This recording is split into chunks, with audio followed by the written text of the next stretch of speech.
Magandang araw sa inyong lahat. Welcome sa PF Electronics Lab. So ngayong araw, mag-troubleshoot tayo or mag-repair tayo ng PS3 Slim. Okay? So, higit isang buwan na tong unit na to dito sa shop dahil nag-order tayo ng IC or pyesa. Okay? So, ang problema nito is wala siyang HDMI out. Walang video doon sa HDMI. So, dito, itong port ng HDMI, walang video out. So, upon checking, ang problema niya is yung control IC chip ng HDMI. At in-order natin sa China at ngayon lang dumating. So ngayon, ipalit na natin or ilagay na natin yung bagong parts dito sa unit na ito para gagana na yung HDMI. Okay? So ito na siya. Dumating na yung IC. So dumating na yung IC niya at ngayon ilagay natin kung mag-okay na ba yung PS3 natin. Okay, so buksan na natin ito. So medyo matagal din nating hinintay dahil galing pa sa ibang bansa at naghanap talaga tayo ng supplier na legit dahil sa alam niyo naman sa online maraming mga nagbibenta ng mga fake or scammer seller. So ito na siya. Ito yung IC niya.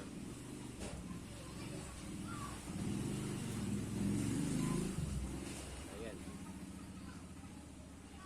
So ito yung IC. Ayan. Okay.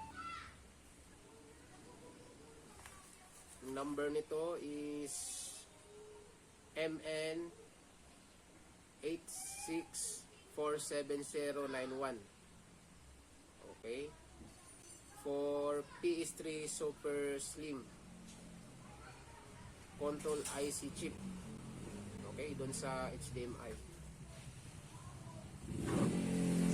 Ngayon, buksan na natin yung unit natin. Ito, buksan na natin.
So ito na, nalagay na natin yung bago nating HDMI controller IC.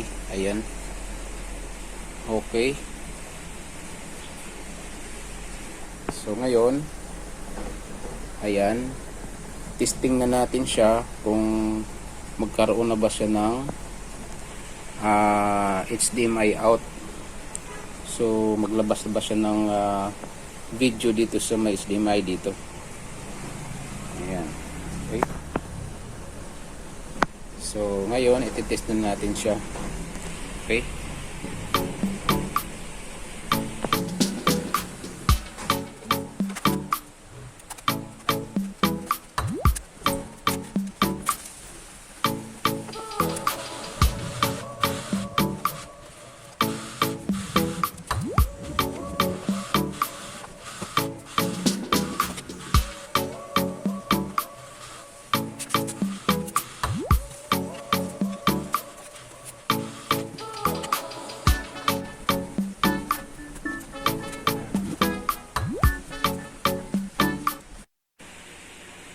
So ito na, tapos na nating ilagay ang mga tornilyo at kompleto na siya.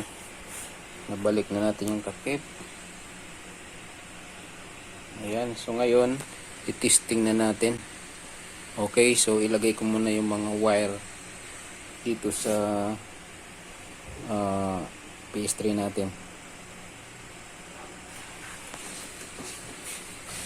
Okay. So dito yung power, saksak lang natin to, at itong HDMI,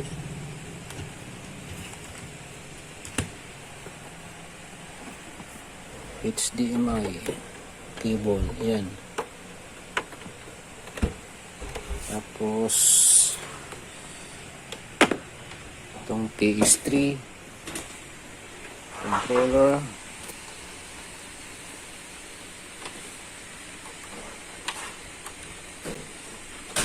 Okay, so naka-standby na, at yung TV natin, yung pag-displayhan. Ayan.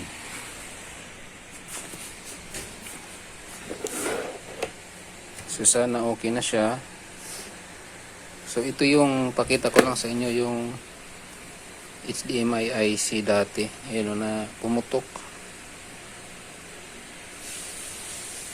dito sa gilid. So okay na yung ano natin, TV natin or yung monitor. So i-on na natin. Okay, tingnan natin kung may display na ba siya. Ayan, so nag-display na po mga ka-AF Lab, naka-HDMI.